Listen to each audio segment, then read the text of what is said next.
somos a segunda geração do Laboratório Leão de Moura. O Dr. Leão de Moura foi um médico que nós tivemos o prazer de conhecer e que teve a visão de passar por um outro grupo de médicos antes que ele viesse a falecer. Foi um médico extremamente importante na cidade de Santos, porque, entre outras coisas, ele foi fundador da Associação dos Médicos de Santos e um dos fundadores do Rotary Club de Santos. Ou seja, ele sempre foi uma pessoa extremamente integrada, né, na sociedade santista. Casa da Esperança é o maior projeto do Rotary Club de Santos, que é um dos primeiros Rotary Club do Brasil. É uma casa voltada, ela iniciou-se com um projeto, na época, nós tínhamos uma grande incidência de paralisia infantil, tanto no Brasil como na cidade de Santos. E a Casa da Esperança, então, teve como projeto dar um apoio a essas mães necessitadas em reabilitar essas crianças.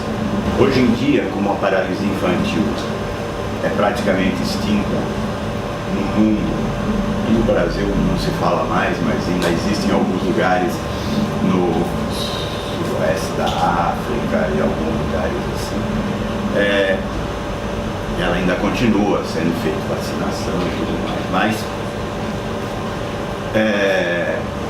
voltando a juntar as duas coisas, né, como ele era um rotariano e foi, como rotariano, presidente 2 vezes do nosso Rotary Club aqui em Santos, chegou a ser governador do Rotary e chegou a ser um grande incentivador de fundar outros Rotary Clubes pelo Brasil.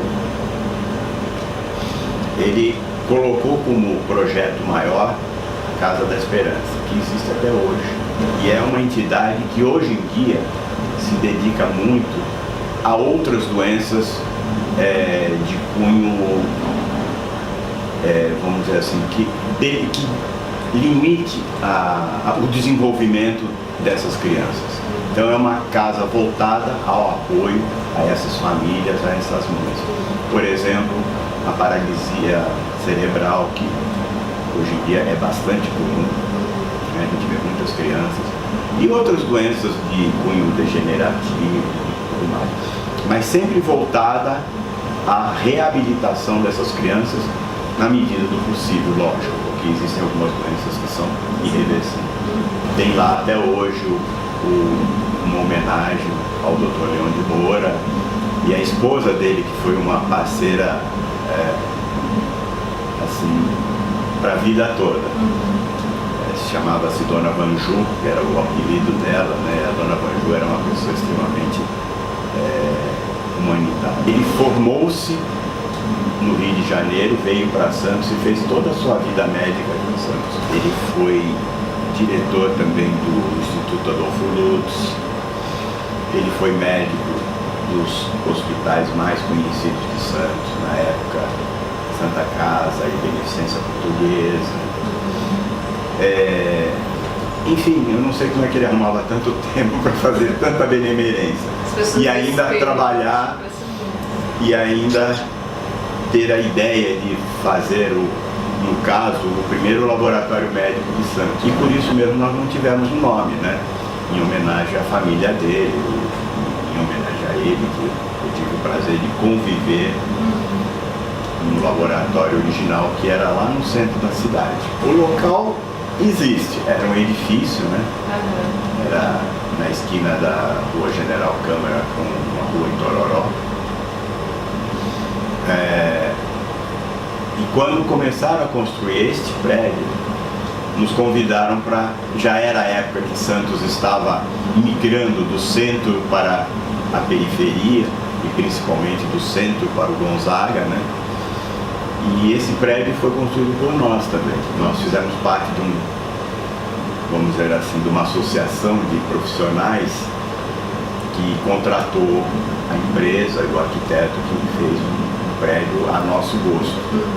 Quando eu conheci o Dr. Leão de Moura, e ele já era um senhor, pelo motivo de nós realizarmos um congresso aqui em Santos da nossa especialidade.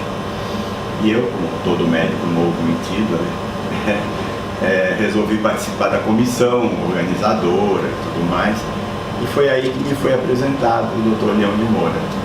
Até então eu conhecia de nome, porque como eu estava só lá no hospital, minha dedicação era exclusiva lá e eu passava 12 horas por dia no hospital. Mas através da organização desse congresso, então nós fizemos algumas reuniões na Associação dos Médicos, que foi fundado por ele, né? Olha que interessante como tudo se aproxima. Houve essa aproximação. Um dia à noite de uma dessas reuniões, que como toda a preparação de congresso exige uma série de reuniões, né? Não sei porquê, mas alguém comentou comigo: o Dr. Leão de Moura mora na ponta da praia, você não poderia dar uma carona para ele? Eu falei: claro, né? Com o maior prazer. No trajeto, ele falou: poxa vida, Paulo, você é médico, trabalha na Santa Casa, né? Eu já estou com uma certa idade, você não se interessaria em comprar o meu laboratório? Eu falei: me interessar, eu me interesso, só que eu não tenho dinheiro. Como todo médico recém-formado, né? Eu trabalho muito, gosto muito dessa especialidade, mas dinheiro eu não tenho. Aí ele falou: olha, dinheiro é o menor problema. Você trabalha com outro médico, né, que ele já conhecia, o Luiz Alberto. E quem sabe vocês conseguem me fazer uma proposta que eu possa aceitar.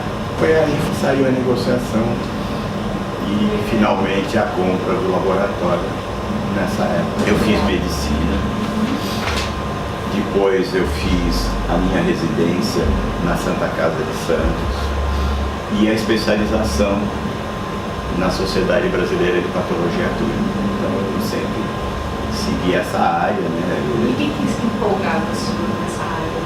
A pesquisa. A pesquisa.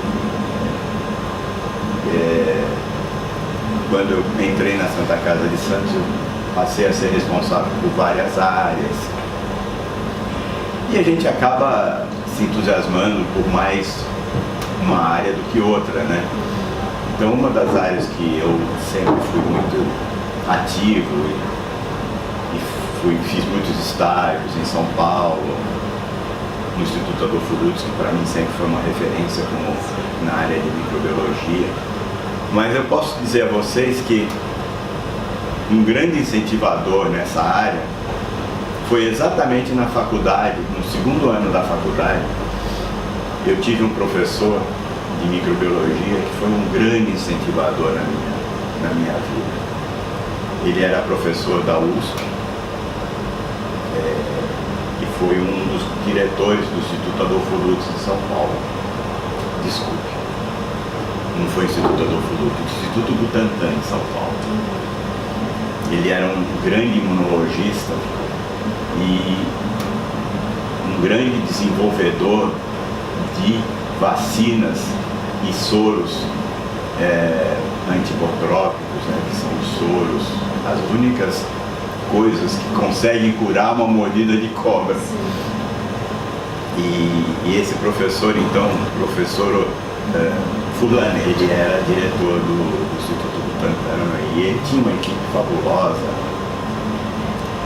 E foi aí que eu me aproximei da microbiologia e me apaixonei por essa área, né? Então, e aí foi uma época assim muito promissora, porque a partir daí nós começamos a entender um pouco da imunologia. Porque a imunologia era uma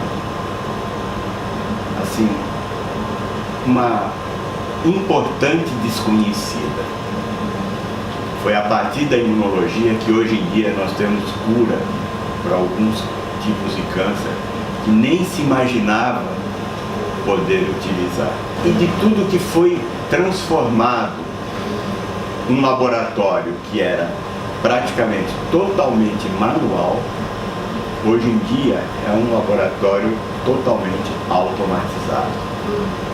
Até a nossa microbiologia, que era uma coisa artesanal, que a gente preparava meio de cultura, que a gente fazia o cultivo da bactéria, que a gente olhava no microscópio para identificar se aquela bactéria era gram-positiva, gram-negativa, enfim, coisas do dia a dia nosso, né? Hoje em dia, praticamente tudo automatizou-se. E, sem dúvida nenhuma, a qualidade melhorou muito, porque não há como comparar um carro da década de 60 com um carro da época de hoje. Não há como comparar a condição que nós temos de tratar um doente hoje com uma ressonância magnética, com uma tomografia, com uma ultrassonografia, com a época do passado que a gente auscultava um pulmão, auscultava um coração, olhava quando muito uma radiografia, com uma imagem sofrível porque não era digitalizada, enfim. Sem dúvida nenhuma, a medicina hoje em dia é muito superior àquela do passado. Mas foi assim, com grande satisfação que a gente viu que as coisas melhoraram, se estruturaram, mas à custa do nosso trabalho, da nossa visão de futuro e do nosso enfrentamento também, né? Porque muitas coisas têm que ser debatidas, né? Não são fáceis de a gente mudar e transformar as coisas, mas hoje em dia eu tenho muito orgulho de ter voltado a trabalhar na Santa Casa, voltado a trabalhar no laboratório e numa condição muito melhor do que aquela que eu trabalhava anteriormente. O laboratório não é um laboratório totalmente automatizado, até porque o processo que depende do ser humano ainda continua, como você falou. Ainda não inventaram a máquina que coleta o exame. Sim. Não é? Isso faz uma diferença no Isso resultado. faz uma diferença no resultado. Hoje em dia, a gente dá muita importância aos processos, né? E o processo, que a gente chama do pré-analítico, né, começa na coleta. Ele tem que ser, o exame tem que ser bem coletado, ele tem que ser bem identificado, ele tem que passar por um processo de identificação e separação, né, porque não é simplesmente colher o sangue e põe no aparelho, não é assim que funciona. E tem que ser feito o que além disso?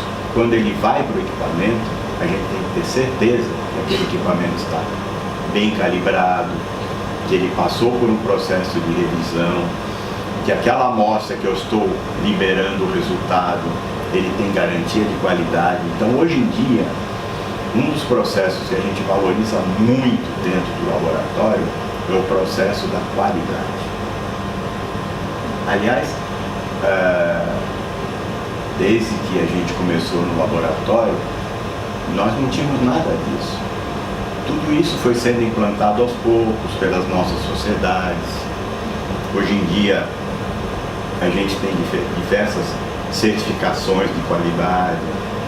O Sindiócio, por exemplo, é um dos incentivadores da ONA, né? Que até eu estou participando aqui na Unimed também, que são processos que vão sendo acrescentados. Então isso não tem fim. Não tem fim e o grande beneficiado é o nosso paciente, né?